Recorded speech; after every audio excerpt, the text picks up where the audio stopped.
Welcome to Season 3 of the United by Coffee podcast, where our mission is to unite the world through coffee. I'm Christy Ross. And I'm Greg Hess. Hey, Christy, how are you?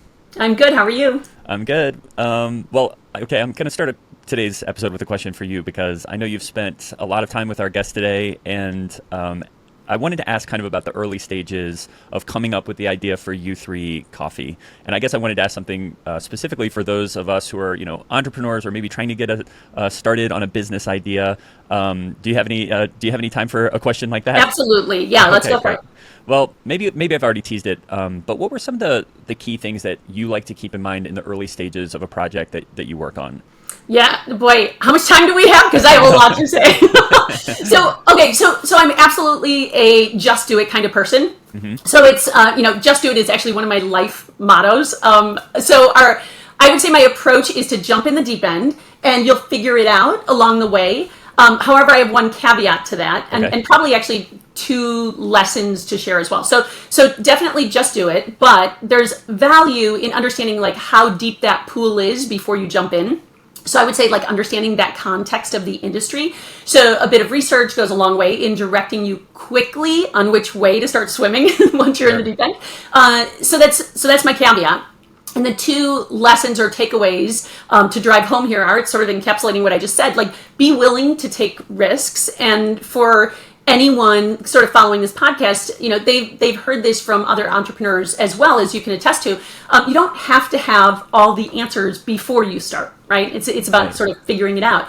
But the second one of that is being perpetually curious. So asking a lot of questions because it opens the mind to possibilities of what you can build and sort of the type of company that you can create because you have more information, and that collaboration with others will breed innovation and other ideas. So it sort of unfolds as you make your way through it. So it's super exciting. I would highly suggest if you have an idea for something and you have passion for it, just do it. Just dive in and do it. I love that. I love the curiosity thing too, because I think curiosity is an undervalued personality trait these days. I think a lot of people come to things thinking they know everything or thinking they know best. And I think, especially as someone who is running this place, you saying that you're curious that's really inspiring, actually. Being a lifelong learner, I think, it keeps life exciting too, Greg. Yes, that's true. I'm all for keeping life exciting. Me too. Well, our guest today knows a thing or two about every aspect of the coffee industry and also as an entrepreneur in the space. Today, we are talking with someone who has been in the coffee industry for as long as I've been in financial services, so over 3 decades. He's had a long and amazing career. He created the International Barista and Coffee Academy. He's an SCA authorized trainer, licensed Q grader, instructor, and global coffee consultant. He has 4 different coffee operations: roasting, education, equipment, and retail, which also includes his cafes, infusion, coffee, and tea crafters with 5 locations. I was lucky enough to spend a whole week with Patrick back in 2022, taking his classes to get certified, so I can attest to his greatness. So please welcome Patrick O'Malley. Thanks for coming on the show, Patrick. My pleasure. It's good to see you. You too. So you're in Ireland. What are you doing in Ireland? Do they have coffee farms there?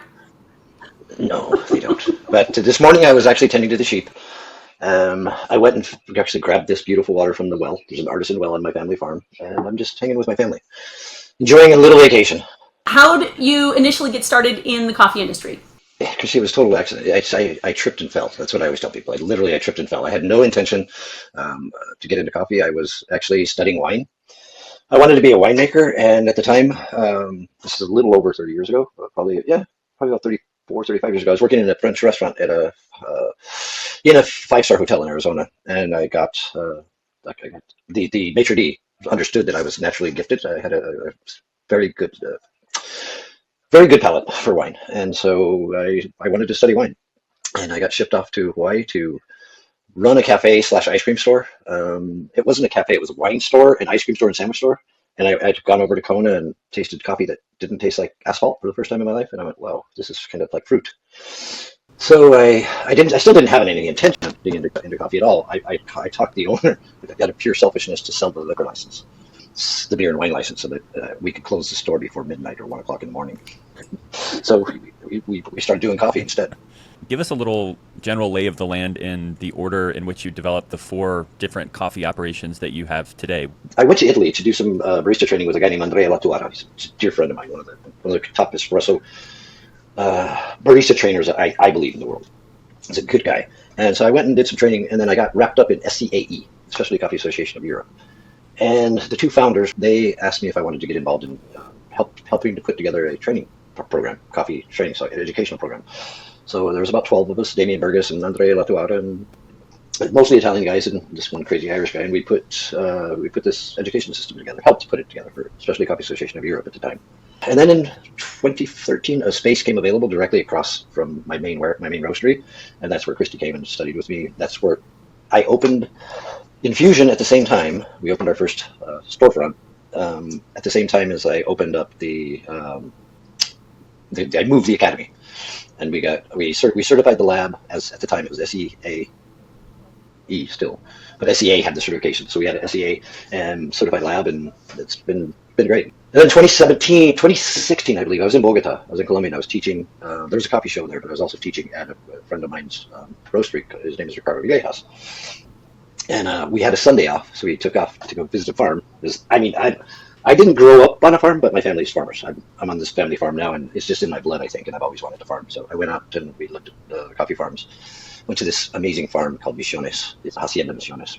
And I walked into this place, and it was a living historical. It was a working they had a wet mill and a dry mill there from the turn of the century, and they still functioned, but they didn't grow coffee anymore, much anyways. So I always had this dream to take coffee people or people that wanted to get into coffee and do a seed to cup educational program. So that's when we started Three Coffee Guys. This is the typical serial entrepreneur, right? You see opportunity, you grab it, you build on it. It's quite impressive. And any great company starts in a garage or a basement, Patrick. So you got that covered. So okay, so as a founder, you're still very much involved, at every level, which I have a lot of respect for. And you have an active role in each of the businesses, as you mentioned. So talk a little bit about how the industry and your business have changed over the past 25 years or so. The industry's forever changing. I'm grateful for that, and I think that's why I'm still in it. You're never bored. You think you know something, and you turn around the next day and you don't know. And the industry changing now is that there's an insta fame. Drives me absolutely crazy, where people are more about becoming famous than they are about actually doing good things and making changes in the coffee industry, which is fine. It's just not that formula doesn't work for me, obviously. But I think what the changes that I liked and I am wrapped around right now more is people actually caring about what's happening to coffee, because as you know, you've had my coffees. We pay, or most of our coffees are direct trade. In the process of buying a farm too, but we're direct trade, and we do pay our farmers premium even before this recent increase in prices. And I think right now there's going to be a shock to the world in the next couple of years when we start having less and less of it available. The people who so-called specialty roasters now won't be able to afford coffee in true specialty form anymore. So just because of climate change and the things that are happening within the industry, there's a roaster on every corner now. It's making more. It's never been easier to get into roasting or open cafes, which is great, but the competition is getting really stiff for product, and there's not enough of it being grown. With climate change and global change and coffee farmers, up until the last 2 years, not being paid correctly, and a lot of the large companies not doing the correct thing, I should say, paying farmers so that it's a viable industry that their kids want to join, because a lot of them they run away, they take off and go, they don't want to be stuck on a farm. Scraping by. So we try to change that little by little in our corner of what we do, and we're pretty proud of it. We've got some pretty solid relationships from our producers that we work with, because we do pay that way. I think that there's some good changes and some bad changes too. I don't know if there's coffee that's not coffee anymore. The industry is adapting in ways that are, I think, a little bit too soon, too much too soon, where companies are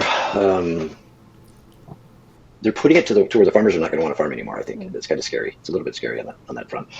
One of them is coffee that's technically not coffee. It's lab grown coffee, and I think if it continues down that path, people will start running away from their farms a lot quicker than they are putting products in they could be paid a good living for. So, but the technology changes in coffee is pretty amazing. You're finding all these really bright, intelligent entrepreneurs that are starting to bring technology into farming, which is helping to make more productivity, doing experimental crossing, the work that SL Labs do, Scott Laboratories do with bringing new varieties into Sasha and Kelly, using different species in competitions now. So I think attention is getting the direction that we're going is really cool. Yeah. I'm very pleased about it finally. Yeah, I agree. And one thing you said, which I was surprised at, I've learned myself sort of in talking to farmers, is the fragileness of the industry and just sustainability. I mean, it's very, very real.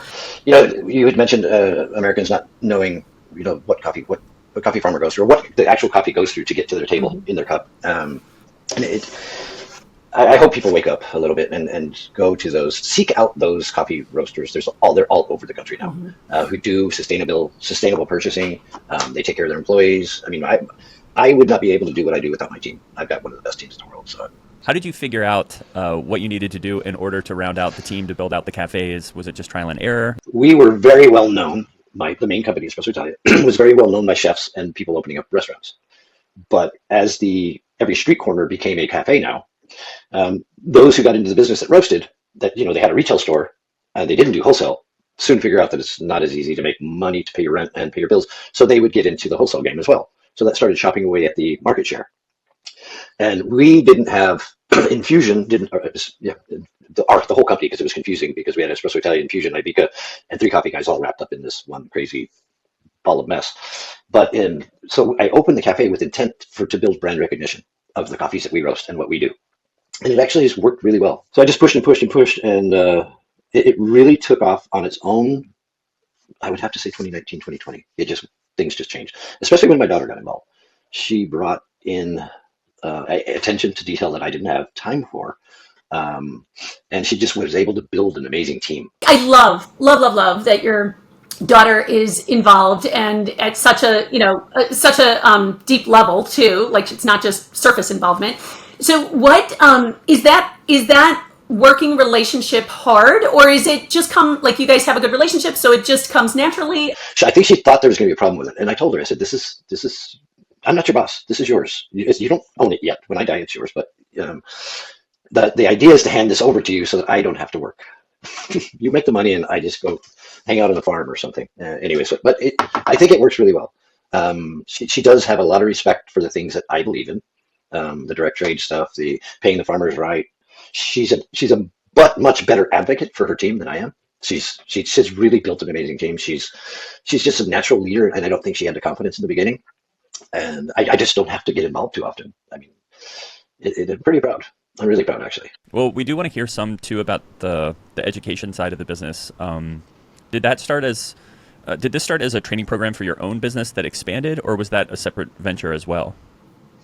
It was technically a separate venture. Okay. I saw the need for it, and after getting kind of involved and encapsulated into a training system and helping develop some of the material and doing beta testing and working with some pretty high level coffee guys around the world, primarily outside of the US, because I was working for the SEAE at the time.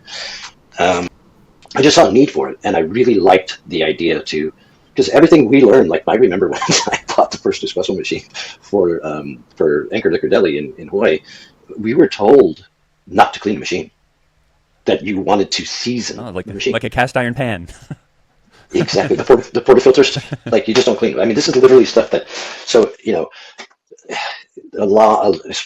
I talked about technology in coffee, like technology and coffee machinery is just exploded. So, it's something I saw a need for, and it's something I really enjoy. I think it's what I enjoy probably most, is doing the education.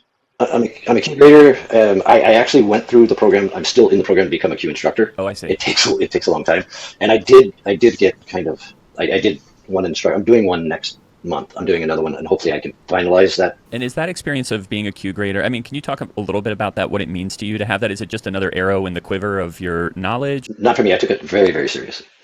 I think it's the best sensory training ever produced. It really is. It's for coffee. And there's a whole thing right now about coffee science, or sensory science, how it's changing. I think what was built for CQI originally, the way it was structured, you can, of course, coffee is judged as a product that's sold all around the world, and people have different tastes. So is a true 89 coffee a true 89 coffee? It depends. It really depends. There's too many variables. It's not like wine. When I make a bottle of wine, if I put that bottle in the wine, that wine's probably going to get better. But an 89 point coffee roasted incorrectly is no longer an 89 point coffee. And a 89 point coffee brewed incorrectly is no longer an 89 point coffee. So I think they're trying to get a little bit too broad about what we're calling specialty coffee nowadays. But I have a lot of respect for the Q program. I know for myself coming out of it, when I did get my certification, because I had to take 2 retakes, I know that I became a better taster. I know I did. I became more efficient. I became quicker. And I think that, does everybody need it? No.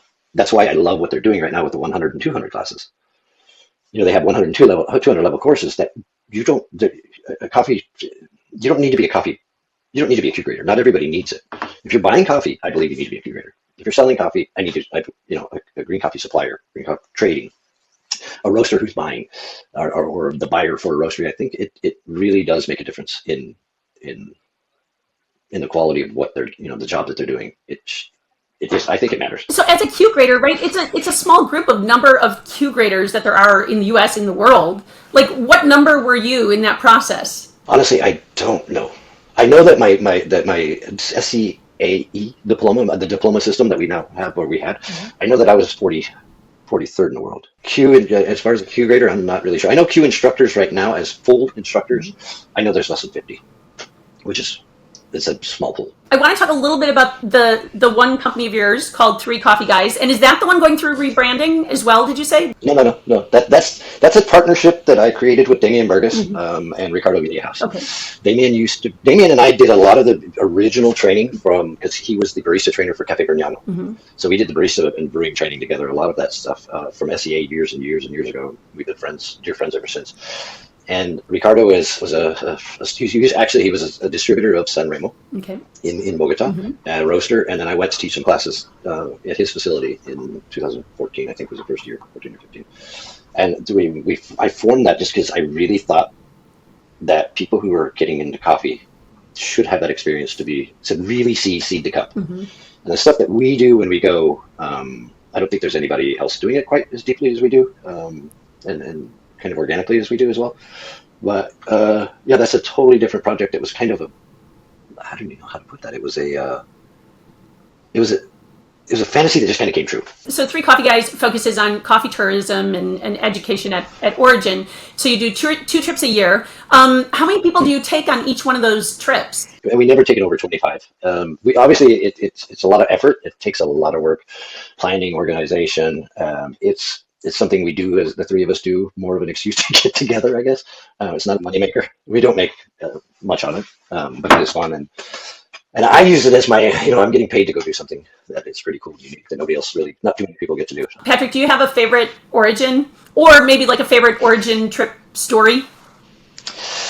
I love, I have never been to Origin where I didn't enjoy it and like it. What I love most about it is the people. Yeah. The people that's what inspires me to continue to try to help and do whatever I can in my little corner of the world. I think one of the stories that for your listeners would be interesting to hear is walking in Colombia once. The economy in Colombia is what it is, and the people are paid what they are. They're paid what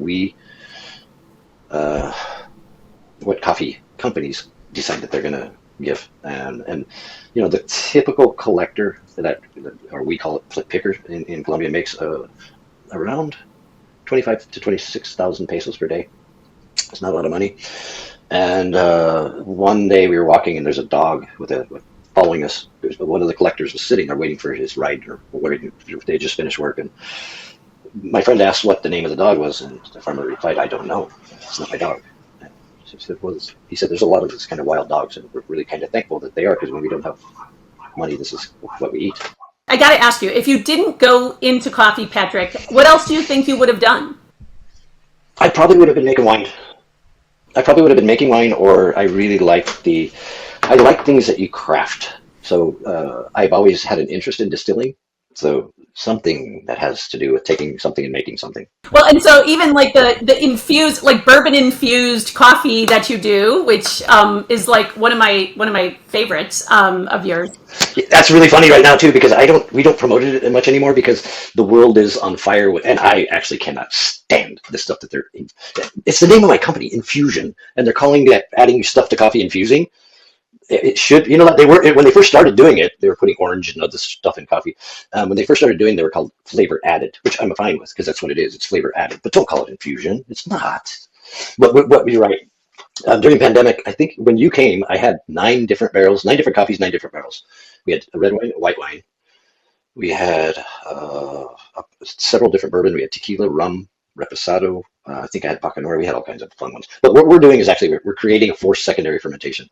At some point, I'm going to share it with the world how we do it, but not right yet. Patrick, can you share a general coffee industry stat that you find interesting, or just a random fun fact that most coffee consumers probably don't know? Well, the real simple one is that most consumers don't realize that coffee is actually a fruit. That is definitely it's a one. seed of a fruit. Yes. And they don't realize that coffee doesn't have to taste like asphalt or, I used to smoke, but I never once looked in ashtrays. But it should taste like fruit and can taste like fruit. And that's like a simple one that most people don't realize. Actually, when people taste our coffee, because our coffee generally has a really good balance of acidity and sweetness in body, or the perception of sweetness. But most people will take a sip of our coffee and they'll find things, they'll say the correct things about the coffee. They'll say it tastes like mangoes or passion fruit or whatever, but they call it bitter. Interesting. It's that reverse acid and bitter. Yeah. Because all coffee has bitter. All coffee has bitter, and all coffee has acid. Mm-hmm. It's just you can roast away the acid and create pure bitterness if you want to. And then, do you have a coffee tip for coffee consumers? Anything? I mean, maybe similar to what you said about brewing or grind or how to select coffee. Yeah. Okay. This is actually. I'm so happy you asked this. Consumers, please stop saying fresh roasted coffee. We actually had a guy buy a bag of coffee. We watched him go to his car, look at the back of the bag of the coffee, come back and return it. It was 6 days off roast. The coffee wasn't even it wasn't even alive yet. Most of the coffees, we know that our bags. We've actually did a test where we've tasted coffee roasted last week, and we tasted a coffee we saved for over 9 months, and you could hardly tell in the bag.